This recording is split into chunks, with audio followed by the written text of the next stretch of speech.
Hey, good morning, good afternoon, good evening to you all. Whatever time you find yourself listening to this particular video or watching this video, good day to you.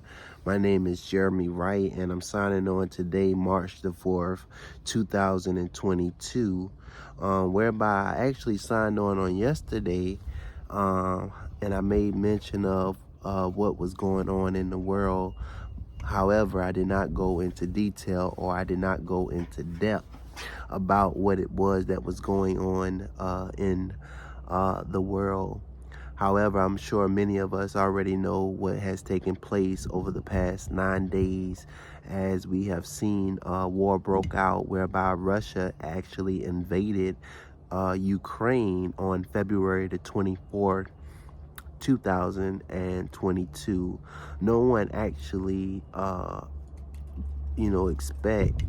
expected there to be a war in 2022. I mean, for the most part, there has been a great deal of peace over the past years, and might I add, decade.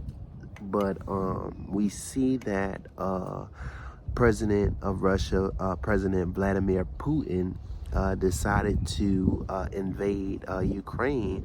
However, it comes at no surprise, because there have been many warning signs that he would invade Ukraine, as he stated that Ukraine belongs to him, and he actually believes deep down that Ukraine belongs to him, or quote unquote Russia.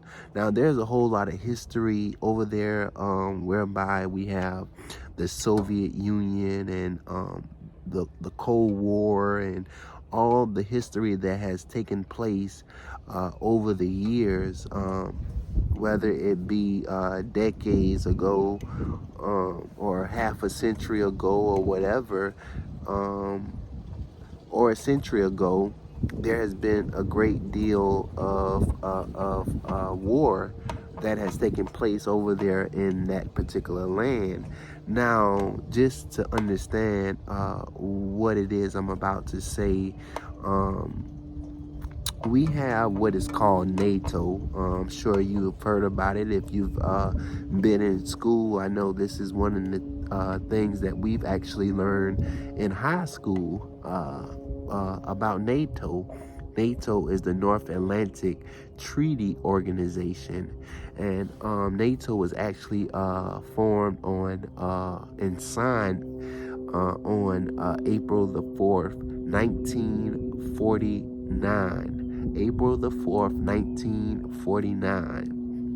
And when they signed that particular treaty, it was an agreement whereby these particular countries would come together and be allies.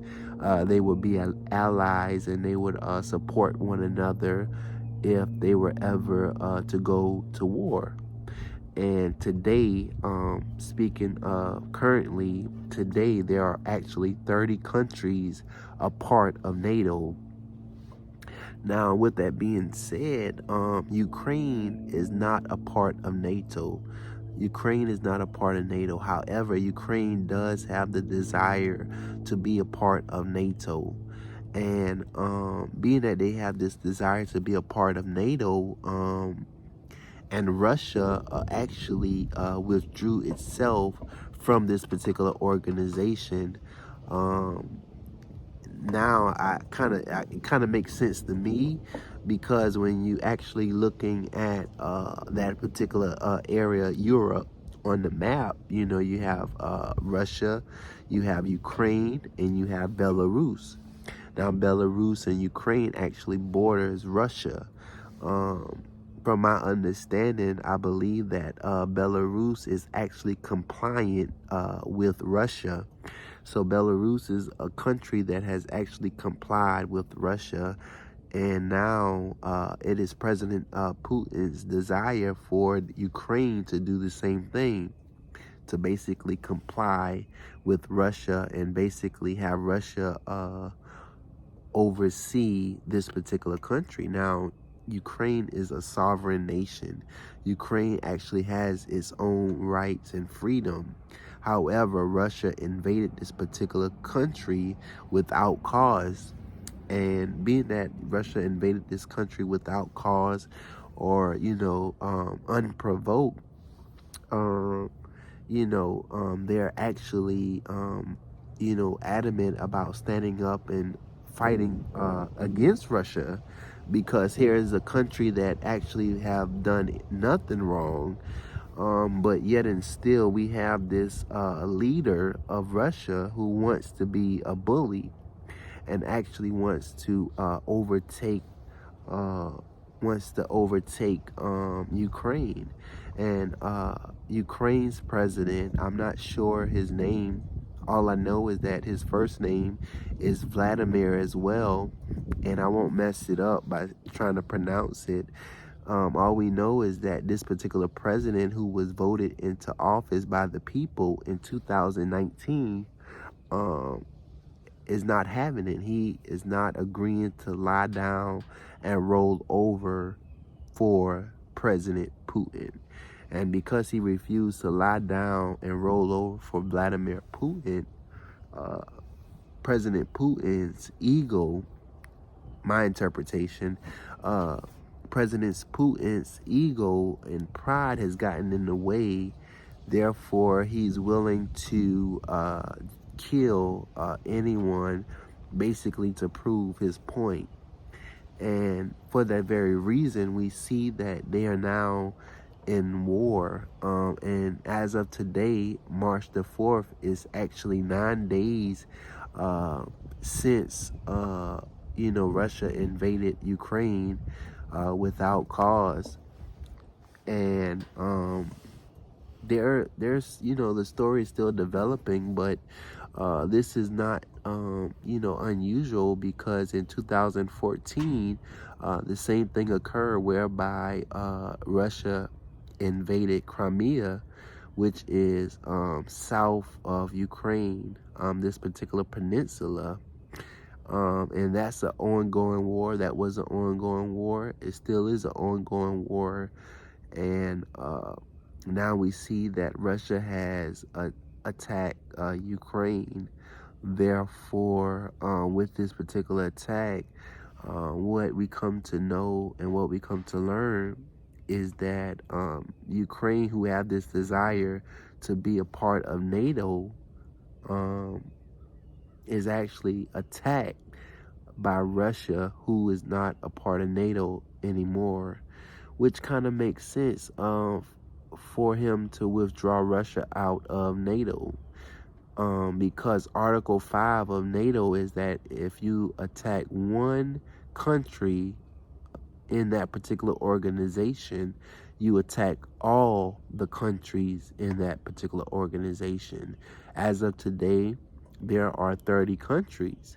Therefore, Russia, withdrawing itself from this organization, has attacked Ukraine, who is not a part of the organization, but have a desire to be a part of the organization. Therefore, it's basically a fair, I won't say a fair fight, a fair war, but it's legitimate. It's legitimate because neither of the countries are a part of NATO. Now, off top of my head, I might can think of 6 European countries that are not a part of NATO. Off top of my head, I want to say there's Sweden, there's Finland, there is of course Ukraine, there's Belarus, there's Austria, and there is Serbia. And these are countries that many of us have heard before. I believe there's a few more. However, I do not know the name of those particular countries, but the 6 that I just named are not a part of NATO.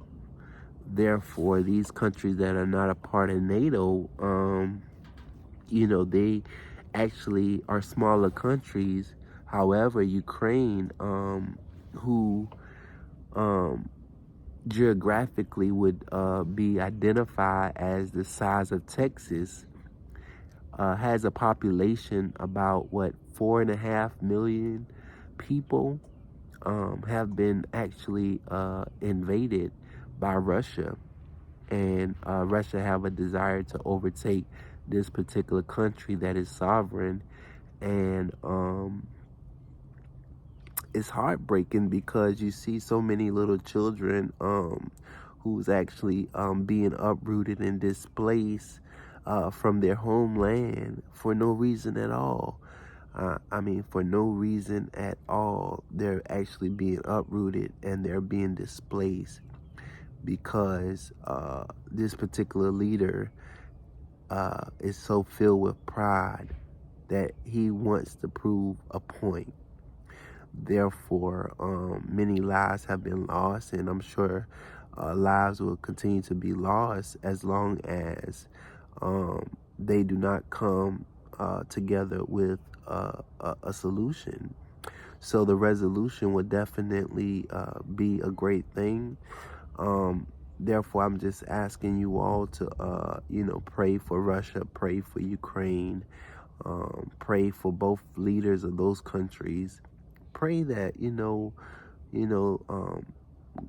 God would soften President Putin's heart, whereby he can come and come to his senses and be diplomatic about the situation, that no more people have to die and no more people have to be displaced from their homeland. As I sit down outside, I'm so blessed, as well as you, to have the freedom that I have to record this particular video. And my desire and my heart posture is basically to ask you all to keep Ukraine in your prayers, keep Russia in your prayers, keep both leaders, both presidents in your prayers, that they may come to some kind of agreement that no more lives have to be lost. Amen. You all continue to take care and be blessed. Jerrie'Me Wright signing out.